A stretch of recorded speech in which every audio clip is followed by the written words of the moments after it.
तो नागनियां हाथ जोड़ के खड़ी हो गई हैं, बोली श्याम सुंदर हम तामसी जीव हैं, आपकी माया नहीं समझ पाए, हमारे पति को जीवन दान दे करके छोड़ दो। तो कन्हैया कहने लगे हमें तुमसे कोई लेना देना नहीं है, हम तब तुम्हें छोड़ेंगे जब तुम काली देह को छोड़ दो, क्योंकि तुम लोग यहाँ रहते हो और तुम्हारे रहने से यमुना का पानी भी सैला बन गया, से कोई पी नहीं सकता, इसलिए तुम काली देह को छोड़ दो। तो कालिया नाग कहने लगा प्रभु हमें काली देह से कोई मतलब नहीं, लेकिन गरुड़ हमारे दुश्मन बने बैठे हैं, वो हमें मार देंगे। तो जवाब दिया सुनो, हमारे पैरों के चिन्ह तुम्हारे सर पे बने गए, इन्हें देख करके गरुड़ तुमसे कुछ भी नहीं कहेंगे। अंत में वो कालिया नाग भगवान को फन पे बिठाने के बाद और किनारे पे छोड़ने आया। तो यशोदा मैया ने कन्हैया को देखा तो गोद उठा लिया, पूछने लगी लाला ये कालिया नाग तो बड़ा घमंडी है, तेरे साथ कैसे चला आया? अब कन्हैया नहीं बोल पाए, तब तक मनसुखा बीच में बोलना शुरू है, मैया तो इससे क्या पूछ रही है, हमसे पूछ, हमसे। जब से जी काली देह में गिरो तो हम तभी से चिल्ला रहे थे घबराइए ना, हम आ रहे हैं, इसकी डर की वजह से आए। भगवान बोले हाँ भैया तेरी बात सही है। अंत में वो कमल के फूल कंस को भिजवाए गए, उन फूलों को देख करके कंस की चिंता घटी नहीं बल्कि और ज्यादा बढ़ गई वहां। और वो कालिया नाग जो है वो काली देह का त्याग करके रमणक द्वीप के लिए चला गया। अब सवाल ये बनता है कौन था ये कालिया नाग और क्यों रहने लगा था काली देह पे? बहुत जल्दी में हम आपको बताएं। कलश बाली करने आए, सामने आ जाओ। क्यों रहने लगा था काली देह पे ये कालिया नाग? क्या दुश्मनी थी गरुड़ की कालिया नाग से जो मार देना चाहते थे? बहुत जल्दी में बोले ये कालिया नाग और गरुड़ जो थे ये सगे भाई थे, इनके पिता एक थे और मां दोनों की अलग अलग थी। कालिया नाग की मां का नाम था कद्रू और गरुड़ की मां का नाम था बिनता। ये दोनों सोते सोते थी। तो एक दिन कद्रू और बिनता में शर्त लग गई। कालिया नाग की मां बोली सुनो बिनता, सूर्य भगवान के घोड़ा कितने सुंदर दिखाई दे रहे हैं, काले रंग के। गरुड़ की मां बोली नहीं नहीं कद्रू ये सफेद रंग के हैं। वो बोली काले रंग के, वो बोली सफेद रंग के। दोनों में शर्त लग गई। अगर तेरी बात सच रही तो मैं तेरी दासी बनूंगी, और मेरी बात सच रही तो तू मेरी दासी बनेगी। बोल ठीक। शाम को कालिया नाग आया तो कालिया नाग की मां बोली बेटा एक काम करो, तुम सब नाग घोड़ों से चिपक जाओ जो दूर से काले दिखाई देने लगे। ऐसा ही हुआ, घोड़ा काले नजर आए। और जब घोड़ा काले नजर आए तो शर्त के अनुसार कालिया नाग की मां को जो शर्त लगाई गई थी तो गरुड़ की मां को उनकी दासी बनना पड़ा। दासी बन के जीने लगे। तो एक दिन गरुड़ पूछने लगे मैया एक बात बता, बराबर बोलना, बराबर खाना, बराबर पहनना सब अधिकार है बराबर का, लेके तुम दासी बन के काय को जी रही हो? तब उन्होंने बताया न नागों ने हमारी सब आजादी छीन ली। तो कालिया नाग की बात जब ये सुनी है तो गरुड़ कहने लगे मैया सुनो, अगर इन नागों ने तुम्हारी आजादी छीनी है तुम नाग वंश को ही नहीं छोड़ेंगे, अब नाग ही खत्म कर देंगे। जो भी नाग मिलता है गरुड़ पकड़ के मार देते। सब नाग ब्रह्मा जी से जाके रोने लगे। तो ब्रह्मा जी ने एक नियम बनाया, बोले सुनो गरुड़, ऐसे तुम काली नाग के जो वंश के लोग हैं उन्हें नहीं मारोगे। हर महीना की अमावस वाले दिन एक नाग तुम्हारे पास आएगा, उसे मारना और अपना भोजन करना।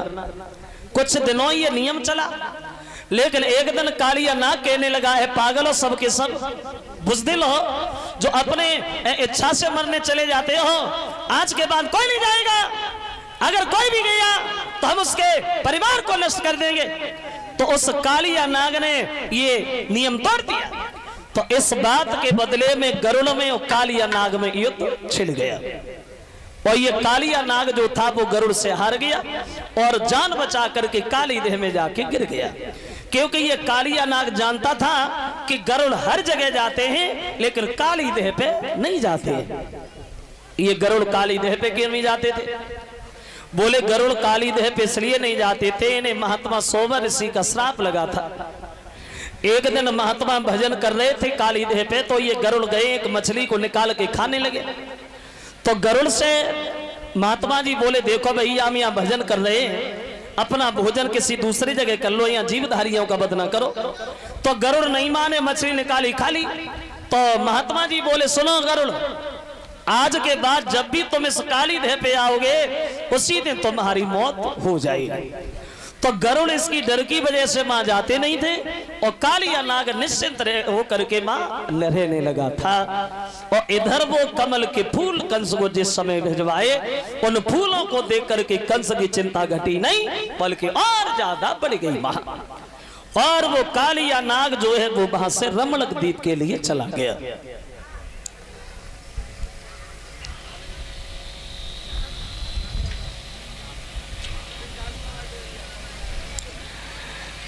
ये 5100 रुपया भंडारे में, 501 रुपया एक हार एक पगड़ी और एक पति परीक्षा जी को एक एक हार डाल के जो सम्मानित किया है कलश वाली कन्याओं को भी। ये सेवा कंप्यूटर गंगनपुर विमलेश कुमार रहीम उनकी तरफ से। और 1100 रुपया ये हैं ये भंडारे में। ये ज्वेलर्स डॉक्टर जगरूप सिंह ये गंगनपुर के रहने वाले हैं। और 500 रुपया ये विश्व बंधु सिंह ये बापूनगर। और 500 रुपया राम रहीम ये बिजली घर गंगनपुर। और 50 रुपया भेंट कर रहे हैं विनोद कुमार ये ग्रीस के सालू जो ये बेंजना के रहने वाले हैं। और 2100 रुपया भंडारे में, 200 रुपया हमारे करीब आए हैं ये पुष्पेंद्र कुमार सोनो सर्वेश कुमार उनकी तरफ से। और 100 रुपया हमारे करीब, 500 रुपया भंडारे में ये संगेश कुमार। और 3100 रुपया कथा में दान आए हैं एक एक स्टॉल कलश वाली कन्याओं को। और एक एक पीताम्बर परिषद एक पति जी को 100 रुपया हमारे करीब। और 20-20 रुपया साथियों को, 10-10 रुपया संत भगवानों को ये भेंट कर रहे हैं ये दिवाकर और सुधाकर सोनोवरूम सिंह ये मुल्ला जी ये गंगनपुर के रहने वाले हैं उनकी तरफ से। और 500 रुपया भंडारे में, 100 रुपया हमारे करीब एक एक टिफिन कलश वाली कन्याओं को आया है ये कमलेश सोनोदया राम सिंह। और 100 रुपया हमारे पास, 50-50 रुपया सभी साथियों को। और 1100 रुपया कथा में दान आई ये सुनील ठेकेदार ये संत नगर के रहने वाले हैं। भक्तजनों अब इधर श्याम सुंदर जो हैं वो अपनी लीलाएं दिखा रहे हैं वृंदावन।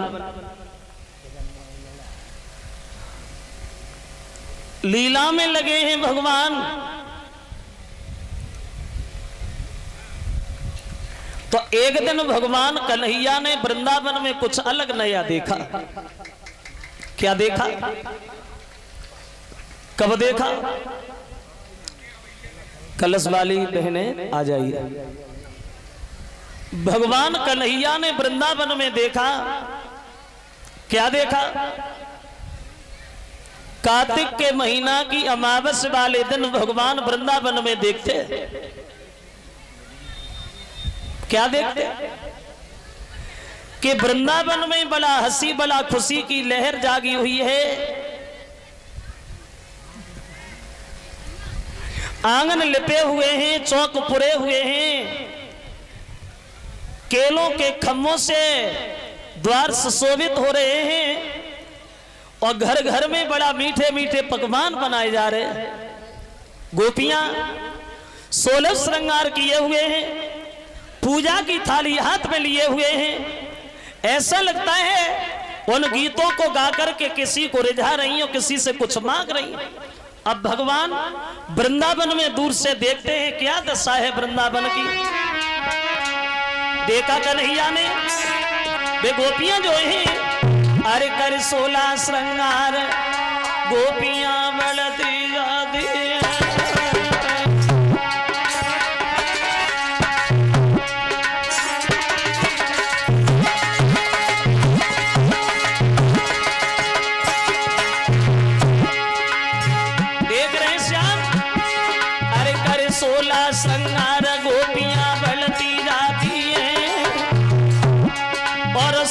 भरे गीत गाय के मेरे जाती है आतना किसी के गाली है।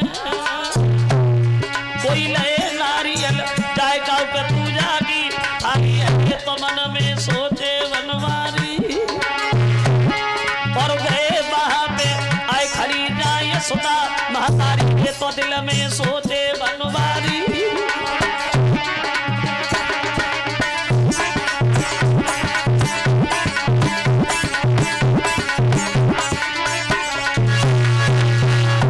भगवान ने वृंदावन में देखा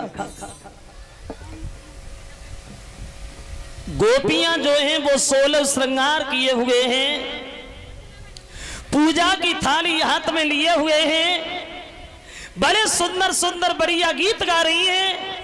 उन गीतों को गाकर के किसी को रिझा रही हैं और किसी से कुछ मांग रही है। तो कन्हैया ने मन में सोचा न वृंदावन के लोगों को ये खबर नहीं है कि हमें क्या करना है और क्या नहीं करना, और हमने इन्हें बताया भी नहीं कि क्या उचित है क्या अनुचित है। चलो आज मौका भी मिल गया, चलो इन्हें समझाते क्या करना चाहिए।